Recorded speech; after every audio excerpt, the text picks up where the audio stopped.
I think they've got a lot of long-standing friendship. They know each other Partners pretty well. Partners last year, and they did pretty doggone well. And sometimes it's better to ride with the horse you know than the horse you don't. For Jones, he knows Ratto. They know each other, and they were competitive. And they know that he knows that Ratto is going to give it his go and maintain the standards of Menstown. Yeah. So I would be excited to see them go at it again. Well, it's interesting. You got two of the same teams there with the Rosen Spencer and Jones Ratto team. But the Jones Ratto team, to me, can only go so far. I thought they overachieved a little bit on the beer pong table. I don't think it's a really good pairing. And I've got Jones here picking up Maloney. Really? Again, Maloney to me is a little overvalued up there at the 4 seed of the overall rankings. Mm-hmm. I have him dropping down to 7. I think the Jones-Maloney thing, it's going to be interesting to watch if it happens because of that Clear Lake incident where, there was a tantrum and there was, integrity called into question. Yes. I think these guys have unfinished business and I think they need to finish it together. And I think the problem is they'll end up finishing nowhere.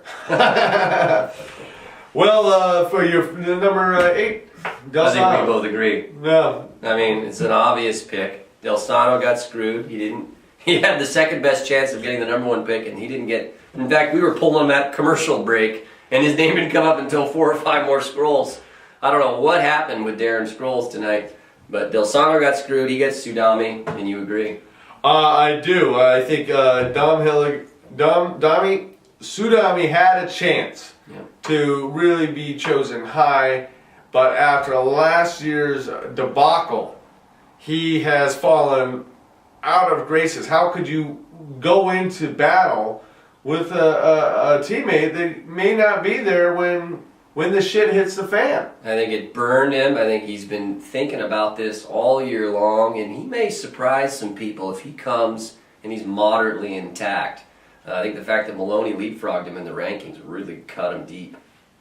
Well, I mean, motivated Sudami would be scary, but considering the track record and a majority of the men's towns, I don't know if anyone picking above is willing to take that chance with so much on the line, with the cup on the line, and all that good stuff. I mean, I gotta say, if I'm Dom H, I want to be Sudami. I want to be known as the guy that's going to run in and just tear apart your little sleepy town on the ocean. Yeah, that's fine, but you still have to come in there and compete. You have all as much fun as you want, but when you're not showing up to a holy board contest, and you can't even maintain your balance on the board, or you're knocking the table in beer pong, this is a big problem, and every competitor who is drafting has got to take that into account. Yeah, I think I think the fact that the tournament this year is going to be spread out amongst the Friday and the Saturday, so you'll be playing different matches at different times. There'll be different degrees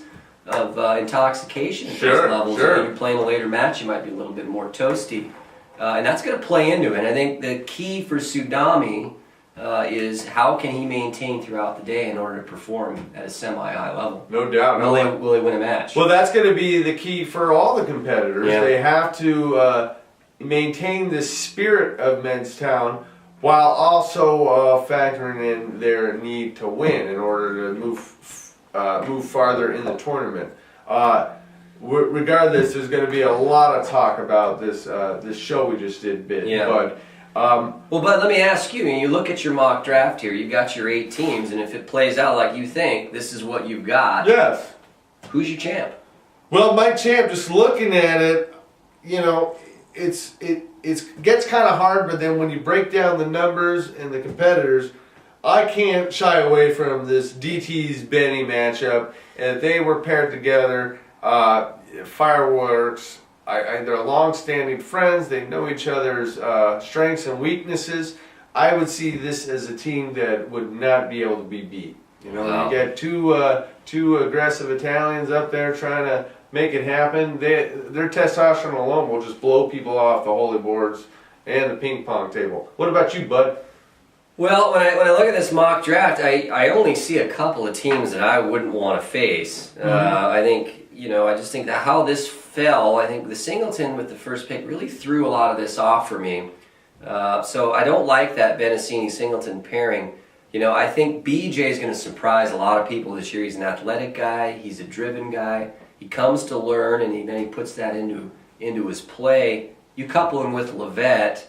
If he doesn't have a meltdown, they run away with it, in my opinion. BJ Levet matchup. I don't see it. I think Levet has pretty much tarnished his reputation as a competitor at Menstown, but you know, maybe. Well, it's interesting that you would say that and have him go 1 to Singleton. You must think they well, have some I'm sort just of saying. arrangement. No, all I'm saying is that, like the liberal media, you know, you keep pumping a lie, then sooner or later people are gonna bite on it. Ouch. Wow, I wouldn't want to be Levet watching this right now. No, nor would I. Yikes. Anyways, bud, what can our viewers expect going forward?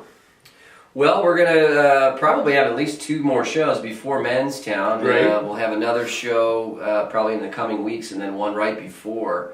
You know, we're going to continue to look at these matchups. We're going to look at what else is going on in Menstown, and then give you, all the information that you need. Sure. I believe that the writing team is putting together a scouting report on each of the competitors, more focused towards the top 8, obviously, because those are the horses that are on the market. There are buyers and there are sellers. And I think all the competitors and observers will be really interested to see what objective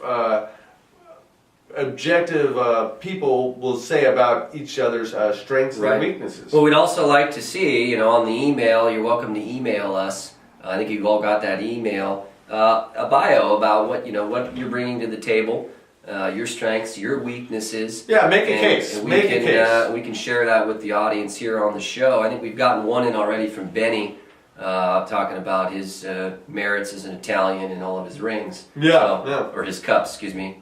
So, I think, for Benny, I understand he's got his name on this cup, but really some of those Menstowns were when the tournament was a little bit smaller than it's become. And so, till he wins something in the modern era of Menstown, he ought to probably keep his pie hole shut.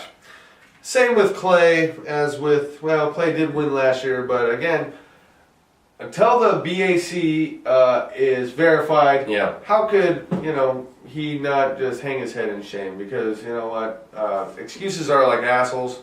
We all got one, and he's got a lot of them. Right, well put.